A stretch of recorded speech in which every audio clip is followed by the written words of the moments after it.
Oke, bismillahirrahmanirrahim. Assalamualaikum warahmatullahi wabarakatuh. Waalaikumsalam warahmatullahi wabarakatuh. Waalaikumsalam warahmatullahi wabarakatuh.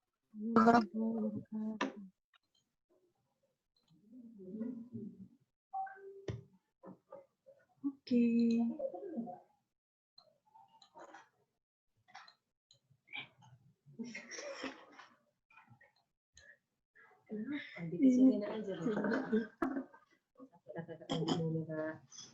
Anak-anak itu kok nampak? Bulan berikutnya harus ada foto gunung ngajarnya. Nggak bisa lagi cuma ini. Oke, kita mulai pembelajaran hari ini untuk melanjutkan pembelajaran dari 2 minggu lalu.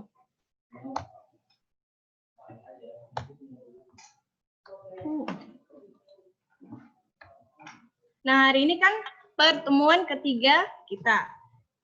Adapun tujuan pembelajaran pada hari ini, yang pertama, siswa mampu menghitung sudut paralaks sebuah bintang. Kemudian, siswa mampu menentukan jarak sebuah bintang menggunakan metode paralaks. Dan yang ketiga, siswa mampu menentukan suhu bintang menggunakan hukum Wien. Nah, 2 minggu lalu kita udah belajar tentang satuan jarak yang dipakai dalam astronomi. Kemudian kita udah mau tahu cara bagaimana mengukur jarak objek-objek langit yang ada di dalam tata surya kita, terutama planet-planet terdekat dengan kita yang ada di tata surya. Kemudian hari ini kita akan belajar mencari jarak benda-benda yang lebih jauh lagi. Contohnya bintang yang jaraknya sangat jauh. Oke, hari ini jadi bahasan kita adalah paralaks dan jarak bintang serta hukum Wien. Nah, coba, ini sebuah percobaan sederhana ya. Coba kalian masing-masing di rumah, coba acungkan jari telunjuk kalian sama kayak yang ada di gambar di layar. Oke? Udah diacungkan? Nah, kemudian tutup mata kiri kalian secara bergantian. Jadi, acungkan tangan, kemudian tutup mata kiri kanan secara bergantian. Nah, apa yang terjadi pada jari kalian? Apa jari kalian berpindah? Iya, Miss. Iya, kenapa bisa kayak gitu? Jari kalian memang berpindah atau kayak mana? Nah, jadi yang itu, Miss. Kayak pindah gitu kan dia? Yes. Nah, kayak gini. Ini seluruh perhatian kamu nih.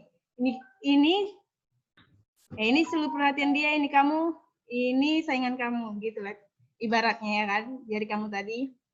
Nah, ternyata efek tadi yang kalian telah lakukan namanya disebut dengan efek paralaks. Jadi efek tersebut membuat objek yang kita lihat seolah-olah berpindah tempat. Nah, inilah salah satu metode yang digunakan para astronom untuk mengukur jarak sebuah bintang.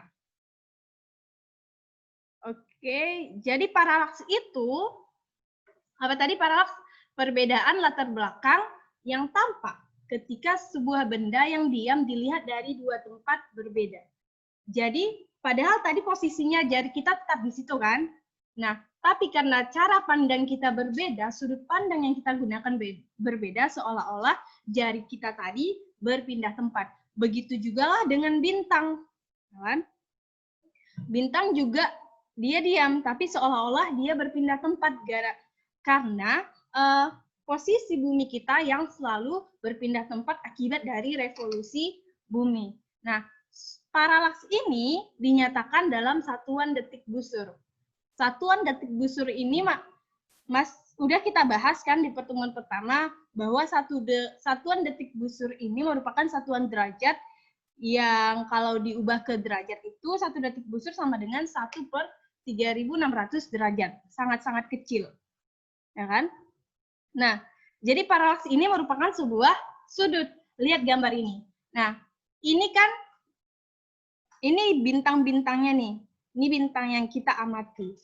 Saat kita mengamati pada bulan Januari, posisi bumi kan ibaratnya masih di sini dengan matahari. Nah, saat kita mengamati bintang ini di bulan Januari, nah seolah-olah bintangnya itu berada di sini. Ini yang kita lihat di bulan Januari itu di sini, sebelah kiri ini. Nah, kemudian 6 bulan setelahnya kan itu di Juli. Nah, di Juli rupanya saat kita lihat lagi, bintangnya udah di sini. Nah, ini akibat dari efek paralaks bumi tadi, bumi yang berpindah posisi, karena kan bumi memang bergerak, bergeser mengelilingi matahari. Jadi, bukan bintangnya yang berpindah, tapi posisi buminya. Jadi, seolah-olah bintangnya berpindah posisi. Nah, kemudian ditariklah garis sehingga mendapatkan hasil perpotongan. Nah, hasil perpotongan inilah kita buat sebagai titik bintang. Dan inilah jarak bintang dari matahari. Ini D-nya. Kemudian ini ke sini, 150 juta kilometer ini kan 1 SA. 1 SA. Ini 1 SA kan, 150 juta kilometer. Inilah jaraknya. Jadi jarak dari bintang ke matahari, ini D-nya. Inilah yang disebut sebagai sudut paralaks itu. Sudut paralaks ini nilainya sangat-sangat kecil, karena kan yang kita ukur adalah bintang yang sangat-sangat jauh jaraknya. Jadi nilai paralaks ini biasanya di bawah 1 derajat. Namanya di bawah 1 derajat, pokoknya lebih kecil dari 1 derajat. 1 derajat aja itu kan udah kecil, apalagi lah satuan detik busur, yaitu 1/3600 derajat. Jadi semakin jauh jaraknya, semakin kecillah nilai sudut paralaks ini. Gimana sih cara mengukur sudut paralaks ini? Oke. Nah, untuk mereview kembali bahwa 1 parsek adalah jarak bintang yang memiliki paralaks 1 detik busur, ya kan? 1 parsek adalah jarak bintang yang memiliki paralaks 1 detik busur. Jadi ini tadi, ini kan jaraknya, jarak bintang. Jika nilai sudut paralaks ini 1 detik busur, maka jarak bintang ke matahari inilah bernilai 1 detik busur. Nah, kalau ini tadi nilai sudut paralaks ini sebesar 1 derajat, 1 detik busur, menghasilkan jarak 1 parsek. Kenapa bisa kayak gitu? Nah, ini hubungan antara jarak dengan paralaks. Jadi jarak itu adalah 1 per paralaks. Atau kalau kita mau nyari paralaks yang diketahuinya jarak, bisa dibalik lagi bahwa paralaks itu adalah 1 per jarak. Dari mana didapatkan nilai 1 parsek itu nilai 1 parsek itu kalau misalnya paralaksnya 1 detik busur. Nah, ini kan tadi nih rumusnya 1 per jarak itu 1 per P. D 1 per P. Kalau misalnya paralaksnya 1, kan pasti hasilnya 1/1. Maka hasil jarak ini adalah 1 parsek. Nah, kalau dalam satuan parsek untuk mencari kalau misalnya jaraknya dalam satuan parsek, kita bisa gunakan D sama dengan 1 per P. Nah, rumus ini digunakan kalau sudut paralaks ini satuannya detik busur, kemudian jaraknya dalam satuan parsek. Dah? Kita lanjut. Nah, kemudian gimana kalau misalnya jaraknya dalam satuan cahaya atau satuan SA atau AU? Nah, kita ketahui, kita udah bahas kan di pertemuan 1 bahwa 1 parsek setara dengan 3,26 tahun cahaya. Jadi kalau misalnya mau mengukur jarak dalam satuan cahaya, tinggal masukkan aja nih yang satu di atas tadi, jadi 3,26 per paralaks. Gitu juga kalau mau ke dalam satuan SA. 1 SA sama dengan 1 parsek sama dengan 206,265 SA. Jadi suka hati mau pakai rumus yang tadi atau yang ini dan ini juga boleh. Tergantung satuan jaraknya yang diminta gitu, ya. Mudah kan rumusnya? Cuma ingat 1 per P itu aja yang paling penting. Oke. Mari kita lihat contoh soal.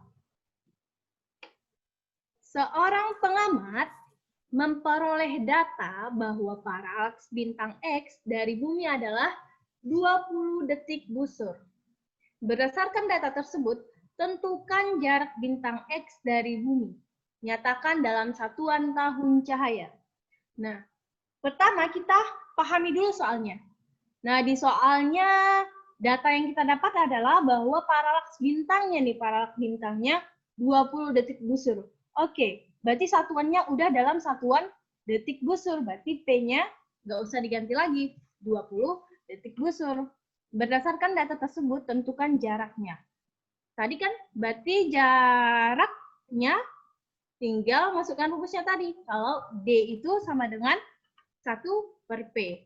Masukkan aja 1 bagi 20, hasilnya 0,05 parsek. Tapi di soalnya dia minta dalam satuan cahaya. Ya udah, berarti kita tinggal mengubah parsek ke dalam satuan cahaya, yaitu dikali dengan 3,26. Hasilnya nanti kalau kalian hitung 163 tahun cahaya. Paham sampai sini? Paham, Miss. Bisa kita lanjut? Bisa, Miss. Oke, kita lanjut yang contoh nomor 2. Bintang A memiliki jarak 9,78 tahun cahaya. Tentukanlah besar paralaks dari bintang A. Gunakan 1 parsek 3,26 tahun cahaya. Berarti data di sini jaraknya katanya 9,78 tahun cahaya. Berarti ini D kan? D sama dengan 9,76 tahun cahaya. Yang ditanya paralaksnya. Berarti kalau paralaks kebalikan yang tadi. P sama dengan 1 per D. Nah, tinggal dibagikan dulu. Tapi sebelumnya, ubah dulu jarak ini ke dalam satuan parsek biar kita bisa gunakan rumus ini. Tapi, gunakan rumus ini nih. Kan P sama dengan 1 per D. Nah, ini kita bisa gunakan kalau misalnya satuan D-nya ini dalam bentuk parsek. Jadi, ubah aja dulu D-nya. 9,78 tahun cahaya. Kalau diubah ke parsek, hasilnya 3 parsek. Nah, karena 9,78 ini dibagi 3,26. Maka menghasilkan 3 parsek. Jadi tinggal masukkan ke rumus ini. Karena udah sesuai satuannya, ini dalam bentuk parsek, tinggal masukkan 1 per 3. Hasilnya nanti 0,33 detik busur. Nah, gini simbol detik busur, jangan lupa. Oke, paham untuk contoh soal nomor 2? Paham, Miss. Paham. Oke, kita lanjut ya. Soal nomor 3. Nah, sudut paralaks bintang yang paling dekat dengan matahari adalah A. Kurang dari 1 detik busur. B. Lebih dari 1 detik busur kurang 1 menit busur. C. Lebih dari 1 derajat. D. Lebih dari 1 menit busur kurang dari 1 derajat. E. Semua jawaban benar. Gimana nih cara menjawab soal kayak gini? Berarti kita harus tahu dong bintang paling dekat dengan matahari. Apa kemarin bintang paling dekat dengan matahari? Alpha Centauri. Alpha Centauri, ya betul Alpha Centauri. Kalau matahari bintang paling dekat dengan siapa? Dengan bumi. Dengan bumi. Jadi kalau yang ditanya bintang paling dekat dengan bumi, matahari. Nah, kalau yang ditanya bintang paling dekat dengan matahari, Alpha Centauri. Alpha Centauri. Kita udah tahu kalau bintang paling dekat dengan matahari Alpha Centauri. Nah, berarti jarak, kalau kita mau menghitung paralaksnya, berarti kita harus tahu jaraknya. Jadi paralaks bintang Alpha Centauri berapa? 4,5 tahun cahaya. 4,5. 4,5 apa 4,2? Sekitar 4,2 sampai 4,5 kayaknya. Nah, kita buat aja di sini 4,2 misalnya ya. 4,2 tahun cahaya. Nah, jadi jaraknya, ini kan dalam satuan cahaya jaraknya tadi. Berarti kita bisa gunakan rumus yang ini, yang 3,26 bagi P. Nah, hasilnya, paralaksnya nanti, hasilnya adalah 3,26 bagi 4,2, 0,772 parsec. Nah, ini kan kebalikannya juga. Berarti P 3,26 bagi D, gitu. Sama juga semua sebenarnya rumusnya. Cuma karena ini tadi dalam bentuk tahun cahaya, makanya di atas sini 3,26. Udah, berarti udah dapat paralaksnya. Jadi jawaban yang mana yang betul? 0,772 itu lebih besar atau lebih kecil daripada 1 detik busur? Jawabannya, Miss. Jawabannya A. Karena 0,77 kurang dari 1 detik Busur. Jadi, untuk menjawab pertanyaan-pertanyaannya, kita harus tahu dulu data-data yang diberikan, kemudian kita pahami dan kita cari nih rumus yang sesuai dengan soal. Gitu ya. Paham untuk hubungan paralaks dan jarak bintang ini? Paham, Miss. Kita lanjut ke hukum Win ya.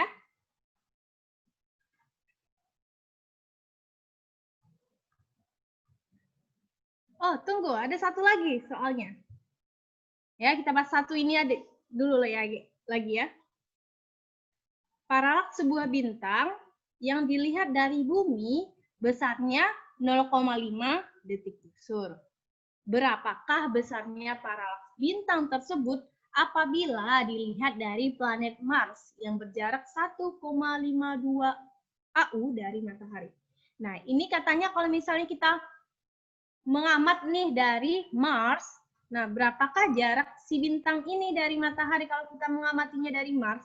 Nah, kalau misalnya katanya dari bumi, paralaksnya 0,5 detik busur. Nah, kalau dari Mars gimana? Nah, lihat ini lagi tadi, bahwa rumus ini didapatkan D sama dengan 1 per P. D, kenapa ini 1? Karena 1 ini adalah 1SA.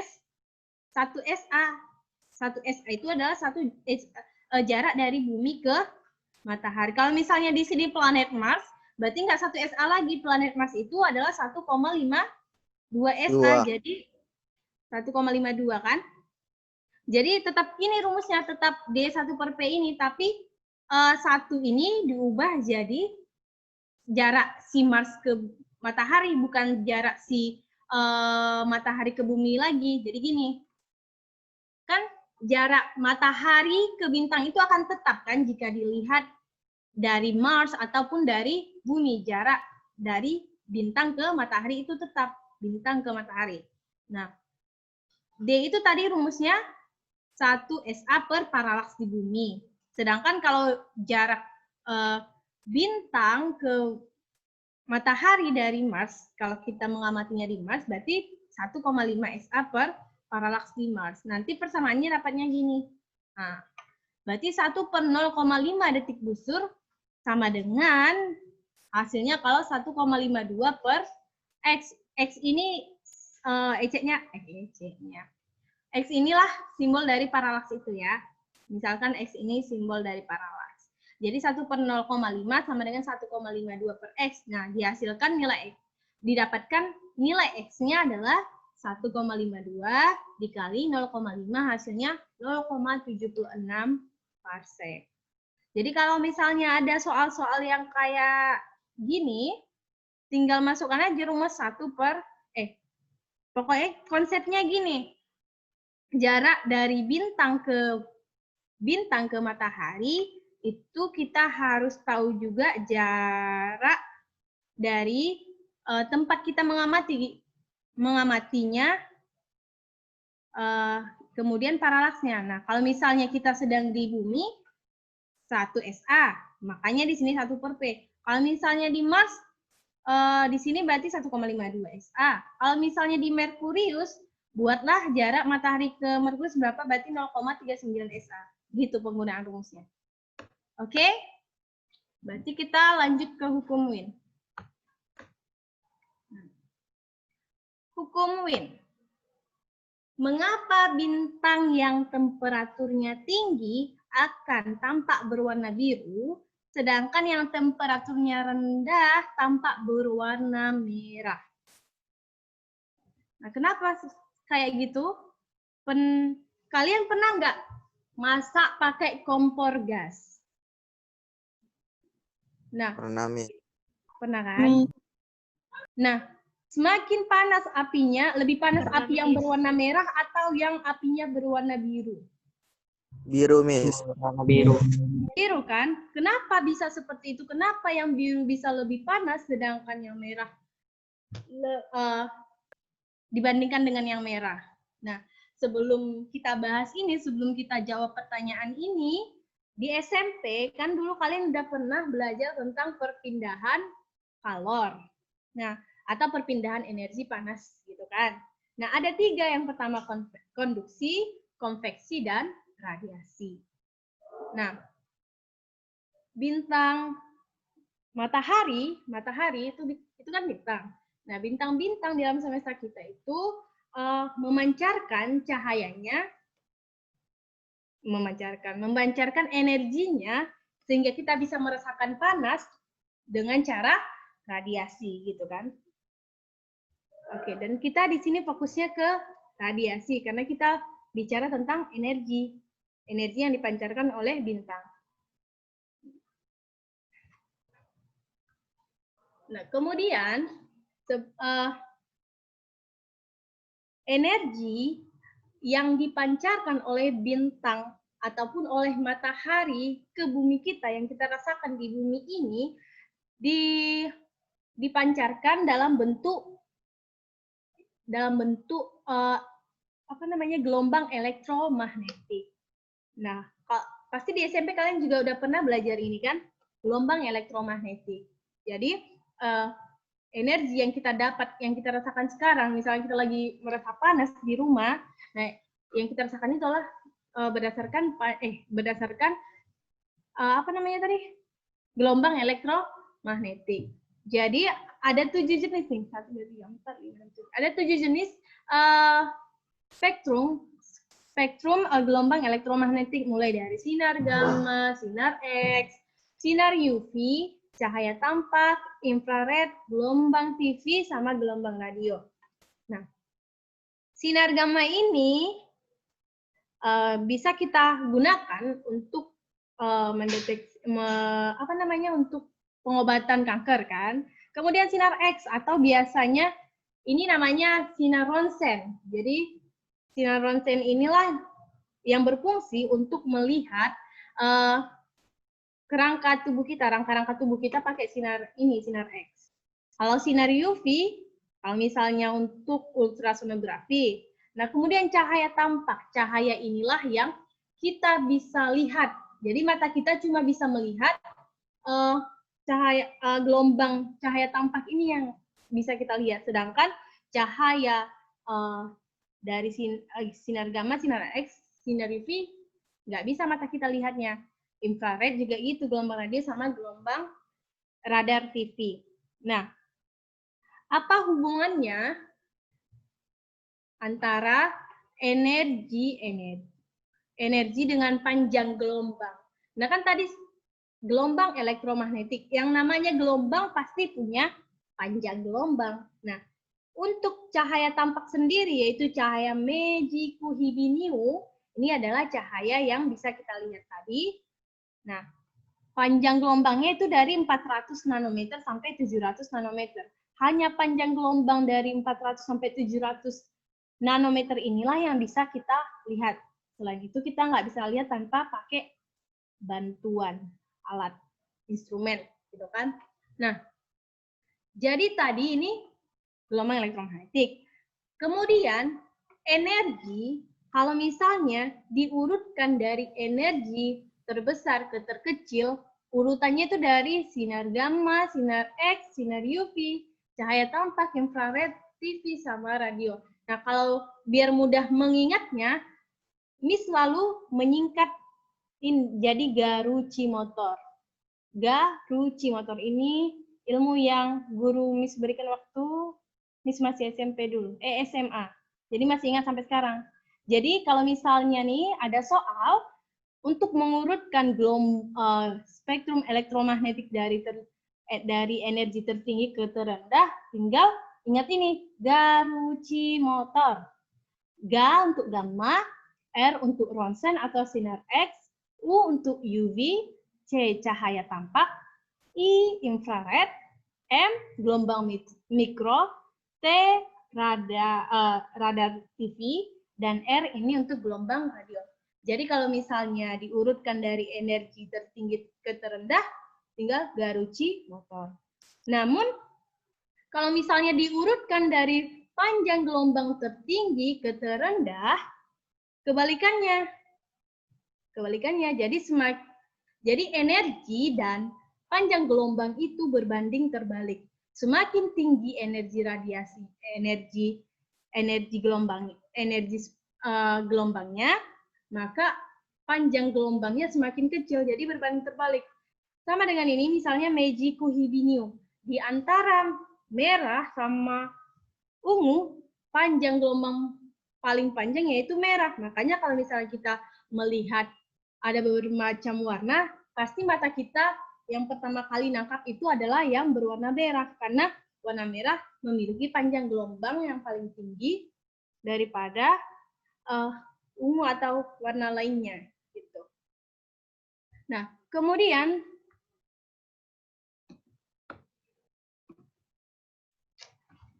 intensitas radiasi ataupun daya radiasi. Jadi kan gelombang elektromagnetik kita bisa rasakan dengan radiasi, adanya radiasinya. Kemudian gimana cara menentukan intensitasnya tadi atau dayanya?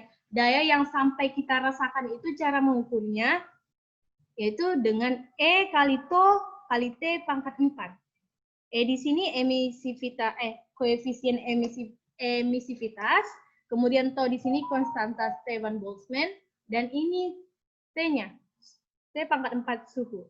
Jadi yang perlu kita ketahui di intensitas radiasi ini bahwa intensitas radiasi atau daya radiasi yang dipancarkan gelombang elektromagnetik itu berbanding lurus dengan suhu pangkat 4.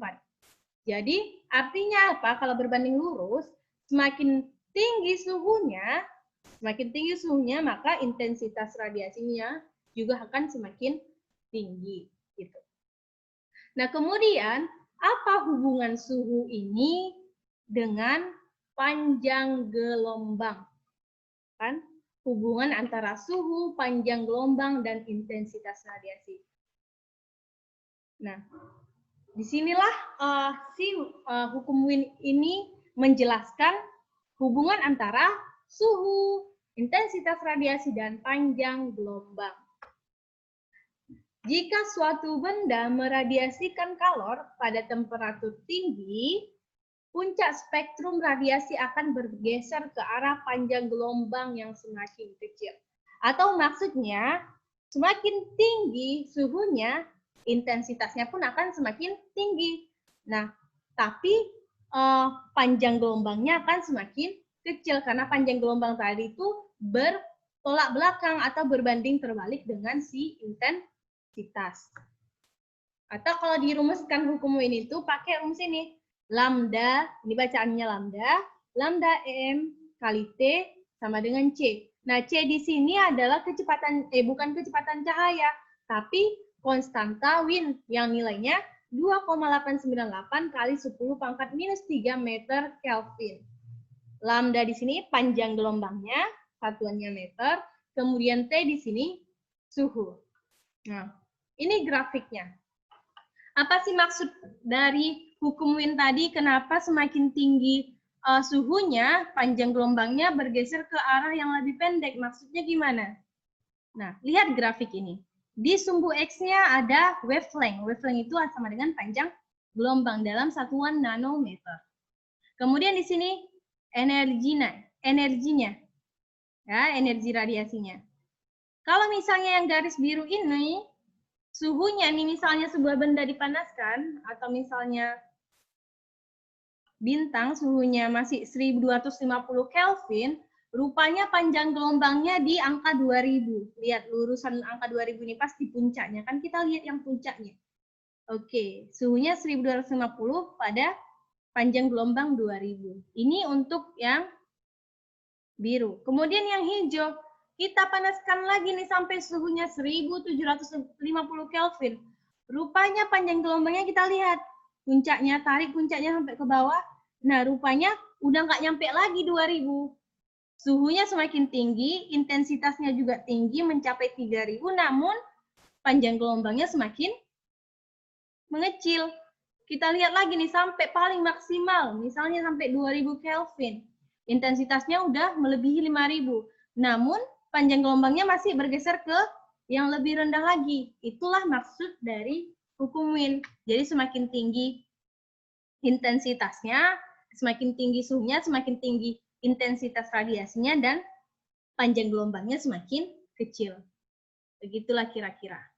Jadi untuk menentukan suhu bintang bisa menggunakan bisa menggunakan hukum Wind. Oke, bisa sampai sini biar kita bahas soal. Masih ada orangnya? Oh. Bisa, Miss. Oke, contoh soal ya. Radiasi bintang X pada intensitas maksimum terdeteksi pada panjang gelombang 580 nanometer. Jika tetapan pergeseran min adalah 2,9 kali 10 pangkat minus 3 meter Kelvin, maka suhu permukaan bintang X tersebut adalah, berarti yang ditanya dia adalah suhu permukaan. Berarti suhu si bintang X ini berapa kalau panjang gelombangnya 580 nanometer. Mudah kali, tinggal masukkan rumus hukum Wind aja kan. Tapi sebelumnya ubah dulu nih si panjang gelombang ke dalam bentuk meter. Nanometer itu setara dengan 10 pangkat minus 9 meter. Tinggal dikalikan 580 dikali 10 pangkat minus 9. Gitu. Kemudian tetapan Wind, bulatkan aja jadi 2,9 kali 10 pangkat minus 3. Masukkan ke rumusnya, sehingga hasil dari suhunya diketahui 5000 Kelvin. Mudah sekali. Kemudian soal nomor 2. Ini soal dari seleksi kabupaten pada tahun 2009. Sebuah bintang dengan temperatur permukaannya 10.500 Kelvin akan memancarkan spektrum benda hitam yang berpuncak pada panjang gelombang. Berarti data di sini diketahui nih, Kelvin. Udah pas satuan suhunya Kelvin. Yang ditanya panjang gelombang, masukkan lagi hukum Wind tadi. Lambda T sama dengan C. Dimasuk-masukkan, hasilnya dihitung pakai kalkulator coba, maka nanti didapatkan bahwa nilai panjang gelombangnya adalah sebesar 2,76 kali 10 pangkat minus 7 meter.